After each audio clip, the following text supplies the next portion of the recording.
Hello, my name is Avery Taylor, and today I'll be giving you 10 players that will break out in 2024. In this video, we'll go over 5 batters and 5 pitchers. Be sure to let me know your breakout players for the 2024 season down below, and let's go ahead and get into it. First player on the list is Michael Garcia of the Kansas City Royals. Last season, in Garcia's rookie year, he hit for a 272 average, 323 on base, 358 slugging, giving him a 681 OPS with 4 homers, 50 RBIs, and 23 stolen bases.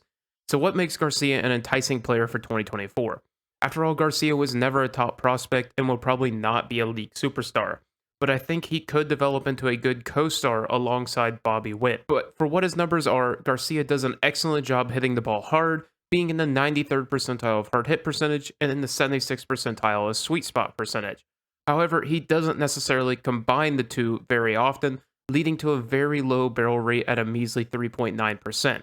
The easier said than done fix for Michael is to try to increase his launch angle to let his hard hit ball data play a bit more. While he isn't going to be a home run hitter by trait, I think it is reasonable to think he could get into double digits next season. The added launch angle should also help whenever it comes to getting doubles and triples, only further adding to his slugging.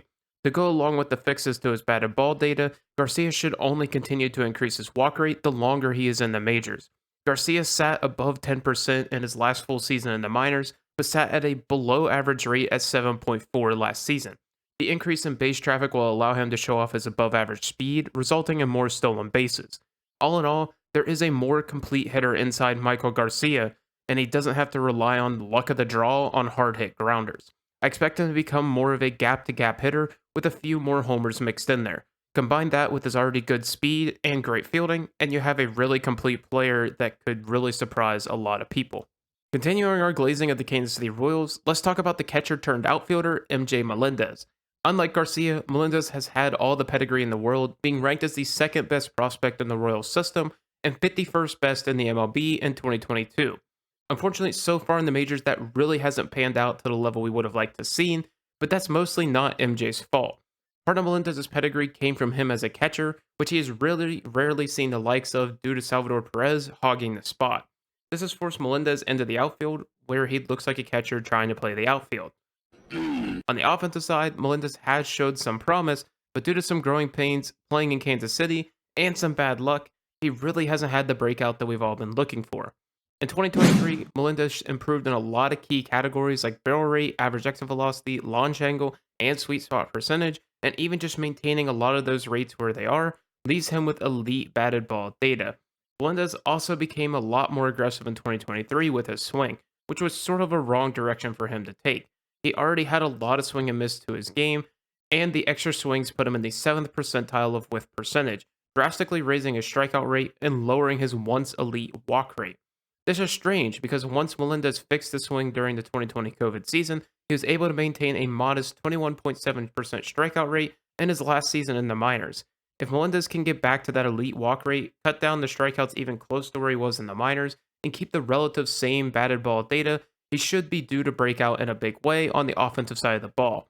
Unfortunately, he won't put up great WAR statistics or any other form of measurements that grade a player's entire game, just because he is out of position, but offensively, there is a breakout looming. Continuing the trend of top prospects underperforming early in their young careers, let's talk about our first pitcher of the video, Grayson Rodriguez. Rodriguez ranked as the 6th best prospect in all of baseball entering 2022, being cited to have 4+ pitches with command of all of them. Grayson was filling up the strike zone, limiting walks, and striking out a ton of batters. He finally got the call to start the 2023 season, and it started off really poorly. After 10 starts, Rodriguez had a 7.35 ERA and looked like a shell of the pitchers that the Orioles once thought they were getting. Correspondingly, they sent Grayson back to AAA. Rodriguez's biggest issue was the once heavy strike thrower was being too careful with his pitches, resulting in more balls, alongside with an increase in walks. The increased count leverage for batters incited more loud contact, with the combination of the two leading to Rodriguez's downfall. However, the stint in AAA is exactly what the young righty needed. He regained that lost confidence, made some minor mechanical adjustments, ditched his cutter, and returned to the MLB on July 17th. From that point forward, Rodriguez pitched to the tune of a 2.66 ERA while maintaining an elite strikeout rate and walking significantly less batters. While we won't talk about what happened in the divisional round of the playoffs, Rodriguez showed that he can be an elite pitcher in this league if he simply just trusts his stuff and throws strikes. Staying in the AL East, let's talk about my second favorite Boston Red Sox pitcher to break out, Nick Pivetta. Like Rodriguez, Pivetta had a really rough start to the season, and instead of being demoted to the minors, Pivetta was sent to the bullpen. It was in the bullpen where Pivetta was able to turn the season around, pitching to the tune of a 3.07 ERA while striking out over 12 batters per 9 innings. He did so with two elite pitches in his four-seamer and his curveball.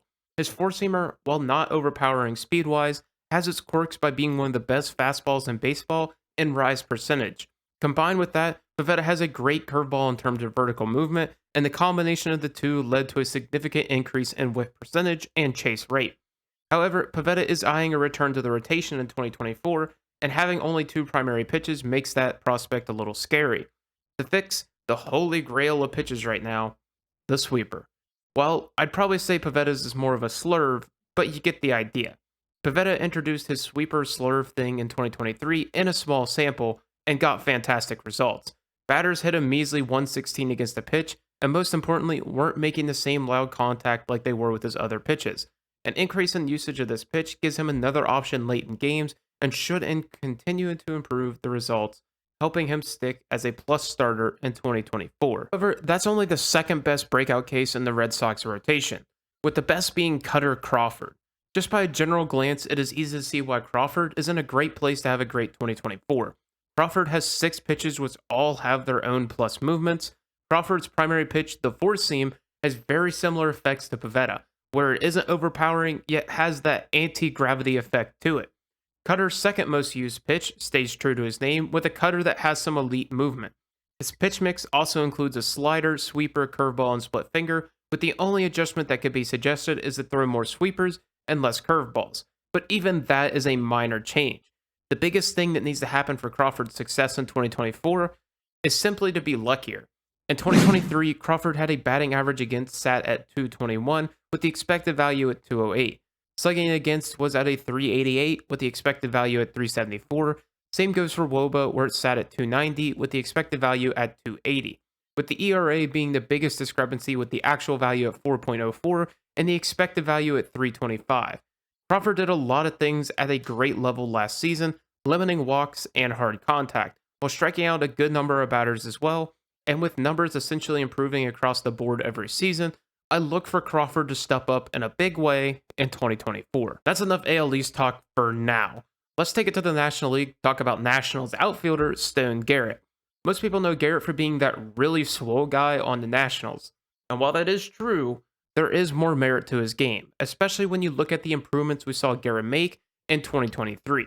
Garrett went from a free swinger who, when making contact, hit the ball hard, but really struggled to find consistency in his game to a player who made consistent hard contact and actually had a good walk rate to back it up. The improvements helped out the expected stats significantly, and that placed them more in line where his actual stats were. The biggest thing for Garrett is the lack of longevity of these stats. We've only seen Garrett in 116 total games. We've seen stretches where he looked like one of the best at the position and the worst, and it's really hard to get a grasp of where he is at as a player. However, even just a full season of production where he was last season with the batted ball data he had would turn some heads and lead to a breakout season to help start the turnaround in Washington. Another player helping the turnaround in Washington is Keibert Ruiz. I promise this is the last set of teammates. Ruiz is a really strange case, and given the right circumstances, could have a career year in 2024. In 2023, Ruiz leaned into his ability to make good contact on almost anything, tanking his chase rate and walk rate while improving his strikeout rate. His bat-to-ball skills have to be among the best in baseball, however, the ability to drive the ball has plagued him for some time. But I think there are signs of life in this bat. Ever since 2021, his barrel rate has improved, and his homers last season jumped to 18, proving to me he has the ability to drive the ball under the right circumstances, and that it's a conscious effort he is trying to improve. It would be great to see Ruiz be a bit more patient and not rely so heavily on his bat-to-ball skills. Even just getting his walk rate to where it was the last couple of seasons should allow him better counts to get better pitches to drive. This is the weakest case for a breakout on this list, but due to the subtle improvements he has been making over time and the elite bat-to-ball skills, has me believing he will break out in due time. It will just have to come from the offensive side. Switching gears to the AL West, let's talk about Hunter Brown of the Houston Astros. Brown is looking to prove he belongs in this Astros lineup, and a lot of that starts with getting luckier. Hunter is the type of pitcher who allows hard contact, but it's good about getting that contact into the ground. For pitchers, that most of the time will yield good results. There are some instances where luck just isn't on the pitcher's side, and that was the case for Brown in 2023. Almost across the board, Brown's expected stats were considerably better than the traditional value, with the best general sum up being a 4.27 expected ERA versus the 5.07 actual ERA. Even with those stats, though, that makes Brown a near league average pitcher, which would not necessarily be a breakout season, and there is reason to believe he can take it a step further. No matter what is said, nobody can say that Brown's primary fastball, curveball, and slider are all plus pitchers in terms of movement. Command, on the other hand, can get away from Brown at times, which has plagued him at times in the past. As a prospect, he isn't cited to have inconsistent mechanics, and that should improve the longer he is in the majors. The Astros are looking for a number 3 starter behind Javier and Verlander, and it's possible that Brown could find his way into that role by season's end. The final 2 players on this list could genuinely improve to be some of the best at their position, and we're starting with none other than my boy, Ke'Bryan Hayes. We've been waiting for Hayes to actually break out for some time. For much of his career, he's been chasing his rookie self, being a mostly defensive first option with little to offer on the offensive side. However, many people who follow the baseball analytics world still held out hope for Hayes, and in the last 2 months of 2023, Hayes delivered. Hayes hit .229 with 335 on base, a .539 slugging, giving him an .874 OPS. Most importantly, during that span, he hit 10 homers, and he was doing a considerably better job lifting the ball. Hayes has been a career ground baller, and it was great to see him turn the corner with his swing. With numbers like that over a full season, Hayes would cement himself amongst the top third baseman in the game. And there's plenty of reasons to believe he can continue to put up plus offensive numbers. Just maybe not to that level. For the course of the season, his WOBA and xWOBA were near identical, but that's encompassing the horrid start to the season Hayes had. Hayes made the changes he needed to with the bat and has improved in many significant categories every season. With Hayes' defensive prowess, being an around 800 OPS hitter would be a big step in his career as well as for the Pirates' turnaround. For the final player, I felt like it was necessary to include a Tampa Bay Ray just because they make breakout stars out of career journeymen. However, I decided to go with a little bit more known name on the roster, and that is Zach Eflin, who could genuinely be one of the best pitchers in baseball next season. Eflin's first season in Tampa was a career season with a 3.5 ERA over 177 innings. However, there is reason to believe that Eflin could be even better in 2024. Eflin developed into a cutter curveball sinker style pitcher, resulting in a lot more grounders, mitigating opponents' rather high barrel rate. Eflin also had an astounding 7.75 strikeout to walk rate, which was only walking one batter every 9 innings. On top of that, Eflin was second in the league in xWOBA. Simply put, Eflin could be even better than his 3.5 ERA put up last season indicates. With another season under the Rays mentorship development staff, Eflin will only continue to improve and should be one of the best pitchers in baseball.